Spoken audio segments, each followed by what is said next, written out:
This is Eddie Hearn, Matchroom Boxing. You're watching Sporting Icons. You don't need to be anywhere else.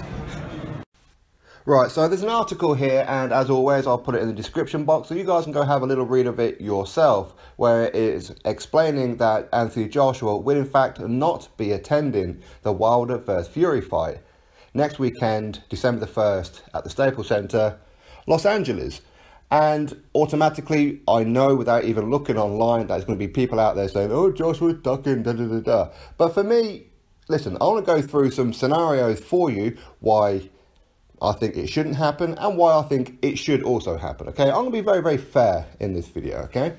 Now, for those who say that Joshua not turning up is ducking, well, first of all, this is down to sponsorship obligations, okay? Joshua has many, many sponsorships where he gets paid an absolute fortune, okay? Now, whether or not he's got obligations or whether he doesn't, okay? There's pros and cons as to why he should turn up and why he shouldn't. Right, so I'm going to go through those, but for everybody who's just doing a blanket statement, Joshua's ducking and that's why he's not turning up. Now, these people who say this, as in the Wildettes, okay, the Wilder protectors, the channels, okay, these people don't actually want the fight, okay? They want to postpone the fight so they can keep on making videos calling Joshua a ducker, da, da, da. Why? Because it gets views, it gets more subs, as in it earns them money. Okay, so they don't want the fight because they know fine well if the fight was to happen, Joshua annihilates Wilder and then that's it. They have nobody left to talk about because they've already thrown all other heavyweights under the bus. So they know that suddenly their subs and everything will drop all the way through the floor. So they don't actually want the fight, okay? So all they want to do is keep making videos and trolling, okay? So that's the first one. Now, for those who say that Joshua should turn up, as in, again, another blanket statement without explaining why too much, for me, I see it as clearly they need AJ there. So first of all, they can carry on making videos for the reasons I've just given you. And second of all, because they need Joshua to be announced that he's going to be there. Why? Because suddenly that Staples Center, which has been selling terribly, because it should have sold out weeks ago, let's be honest. And I hope that it does sell out between now and then. I really do. I'd love Tyson Fury to get a big payday because I think this may well be Tyson Fury's last fight. I hope to God I'm wrong on that one, by the way, and I hope Tyson Fury annihilates him. Okay, but we're going to go with the assumption, which is the broad perspective, that Wilder is going to beat Tyson Fury, okay? So they need Joshua there to sell the event. If Joshua goes there, suddenly all the tickets will be sold, okay? We know that. So they need Joshua there. That's why the Wildettes are so desperate for Joshua to turn up. So first of all, they can make videos. Second of all, it helps sell the event, okay? But here's the thing. Why would Joshua turn up anyway? Now, forget about the sponsorship obligations, okay? Well, forget about that side, but why would he turn up anyway? Why would he? Because Joshua, he is about making his brand bigger, not somebody else's. Unless there's a contract in place to say, I'm definitely fighting you next, he's not going to build somebody else's profile. He isn't going to do that. He has never done that. Okay? Now, he doesn't let anybody in his ring either, unless you're fighting me next. Hence the reason why Vladimir Klitschko turned up in the ring, because they already had a contract to say, I'm fighting you next. That's why he was there. Then Joshua is going to build his opponent's profile. Why? Because then it makes his fight bigger. Because Joshua, he could go there, he could get in the face of them and all this kind of thing, and the fight not happen. Which we've seen, you know, plenty of evidence that Wilder or Wilder's team don't want the fight. They agree to all terms, all conditions, everything. They agree to it. They get a contract and then didn't sign it. Because there was no date and venue. Even though we knew that the venue was 100% going to be the Principality Cardiff in Wales, it wasn't going to be Wembley because the time period that the fight would have happened when Wembley was available, as I've already explained to you, was September 22nd, 1 week after Canelo and Triple G, the rematch. Showtime didn't want that date because they couldn't put it on pay-per-view due to the fact that they didn't think it was going to do very well because of the Canelo Triple G 1 week previous. So we knew it was going to be at Principality Stadium in Cardiff, Wales, 80,000. Not that it should even matter, okay? And they didn't have an exact date, even though they knew it would be either the last week of October or the first week of November. So look, what, a 2-3 week difference But that would have been sorted out within a week or so after him signing the contract, okay? That's what would have happened. But they made excuses. So anyway, so as I said, Joshua is about making his brand bigger, not anybody else's. So Wilder, he never turned up and got in the face of Joshua. Now, Joshua did say, you ain't getting in my ring unless you're signing a contract. Why? Again, I'm not going to build your brand unless I'm fighting you. If I'm guaranteed to be fighting you, then I will build your brand. It's not a problem. But until then, this is about AJ boxing. This isn't about Wilder. Okay, this isn't about any of that. This is about me. If I'm fighting you next, and I know I'm fighting you next because you signed a contract, no problem. I will build your brand. It's not a problem. And then take it all away from you when I smash your damn head in. Okay?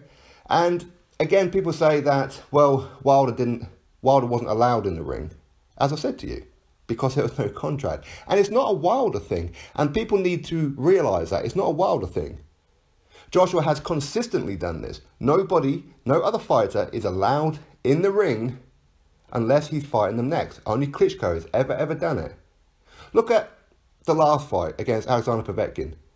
Dylan White, who was working with Sky Sports there as well, was kicking off right after the fight, live on Sky Sports saying, I don't want to be here, stood here talking to you. Why is Sky Sports, why are you guys making me stand here? I want to be down there in that ring in his face. And he did this live on TV. A lot of you guys will remember that. So it's not a Wilder thing, it's any fighter thing. All right, so again, you really need to be remembering that. And so, okay, so Joshua turns up next weekend in Los Angeles. Okay, and let's just say, for argument's sake, that Deontay Wilder beats Tyson Fury. As I said, I hope that don't happen. Okay, that hostage of the WBC belt, Sophia, needs to be done ASAP. Okay, Tyson Fury needs to turn into the SAS and grab that belt and bring it back home, rescue it. Okay, so let's just go with the assumption that Wilder was to win. So Joshua turns up. What then? What does Wilder do? What happens? So Joshua's building Wilder up. Okay, he's building a potential fight. He's getting the fans talking about a fight, only for it to not happen. Because Wilder just refuses. 50-50 or no fight. Just remember, there's a lot of talk that there's a guaranteed two-way rematch between Wilder and Tyson Fury. So again, really, what's the point? Go in there and build up the winner. Only for them to go, well, actually, we've got a rematch. So again, I mean, there's the first one. But also, Wilder could try and be funny live on TV and block Joshua from getting in the ring. Last minute, you ain't getting in this ring. This is my ring. Try and act like he's the A-side because he's just beating Tyson Fury. I'm WBC, I'm lineal. Even though lineal don't mean nothing, and lineal only goes back one place to Vladimir Klitschko. Again, where did Vladimir Klitschko get it? So it's not actually true linealship. Okay, I mean, that's a whole technical thing that we ain't going to get into on this video. But one way to look at it, Wilder vs Fury is not a legitimate 50-50 fight. We know this because Tyson Fury is not ready. Even his own father, John Fury, said this is the wrong time for him to be doing this in his stage of his comeback. Even Tyson Fury says, Wilder's only fighting me because he thinks I'm easy work. I'm vulnerable right now. Even his own dad said 2 or 3 fights time, there ain't no way Wilder would accept this fight. Exactly the same things that I've been saying. Okay, but even the Ring Magazine belt, which is currently vacant right now, is not on the line for Wilder vs Fury. Why? Because it's not a legitimate fight. It's not. It really isn't. As I said, and I'll keep on repeating, I hope to God that Tyson Fury bashes Wilder up. I hope to God he does. But even the Ring Magazine is not on the line. A belt that Tyson Fury previously owned. It's not on the line. That's how they don't consider this a legitimate fight. They don't. They really don't. So Wilder could embarrass Joshua. Okay, try and act that is, I've just beaten the lineal champion. This is my ring. You ain't getting in my ring. In other words, try and, you know, puff his chest out and beat it a little bit like he's just done something unbelievable. But he hasn't. He's beaten somebody who he's supposed to be at this stage. Okay, it really is. So he could do that. Would he do that? I don't know, to be honest. I really don't know. Now, personally, I want Joshua to turn up, okay? So I need to get that bit in there. If I could make a decision for Joshua. It's never going to happen, okay? But if I could, it would be a case of, Joshua, get yourself to LA. But only on these conditions. Now, Wilder doesn't even have to know Joshua's going to be there, okay? That's the first one. Nobody has to know.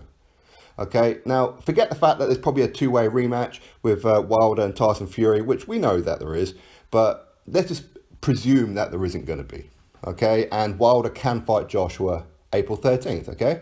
As that is a date that's already set in stone. And Joshua, I would like him to turn up, get into Wilder's face with a contract in his hand, put a mic in his hand as well, so Joshua can briefly explain what's in the contract. Doesn't have to give away specific details, of course not. You know, things are private.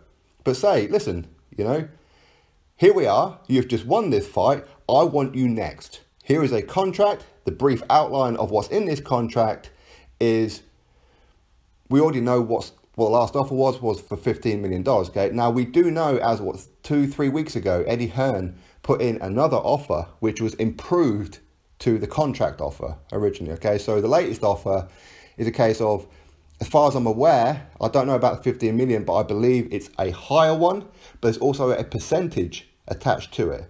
So you'll get this percentage, but if it does not as well as we predict, you're guaranteed this amount. Okay, but if it does more, then obviously you get more than this guarantee. So he's been given a flat fee guarantee, but a percentage should it do better. Okay, so that's what Joshua could say. There's a percentage in this and a guaranteed two-way rematch, which again, we know Eddie Hearn put in a couple of weeks back there. There is a guaranteed rematch clause. Win, lose or draw, Joshua will fight Wilder again in a rematch in America.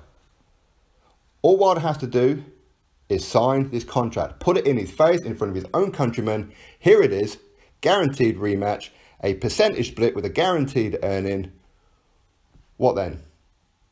The press tours, all that kind of thing, we can talk about after. It's not a problem, but I can tell you right now, it's not going to be during camp. You will get a full camp with no press tours getting in the way. Okay? So in January or February, whenever, we will do the press tour, and then straight after the press tour, you get your 3-month training camp. All right? I get my training camp, and by the way, sign this contract in front of his own people, do WWE style. This is what's in the contract. Sign it right now in front of everybody. Sign the contract. April 13th, Wembley Stadium, me, you, undisputed, and I will fuck your world on April 13th. I'm going to beat you so bad and put you out cold. That's what Joshua needs to do.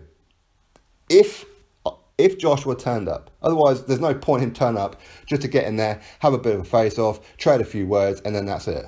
What's the point? Without Joshua having a contract in his hand and getting in his face and saying, sign it in front of the whole world, sign it, April 13th, you, me, win, lose or draw, we'll get a rematch here in the United States of America, with terms being in your favour if you was to win. Simple. That's all you got to do. But outside of that, what's the point in Joshua turning up? What is the absolute point? Oh, by the way, Joshua, if you ever did do any of that kind of thing, put in the contract that me versus Marcellus Wilder on the undercard. Please do that. I would love to bash up Marcellus Wallace. I will bring on the gimp. I will do all sorts. Okay, anyway. Now, outside of that, there's no point Joshua turning up. There really isn't. So anybody who's saying that Joshua should and unless there's no contract in his hand, no, there's no point. Unless there is already a contract agreed beforehand and signed, there is no point. Joshua's not about building other people's resumes or, sorry, other people's brands. He's not going to do that. It's very simple, isn't it?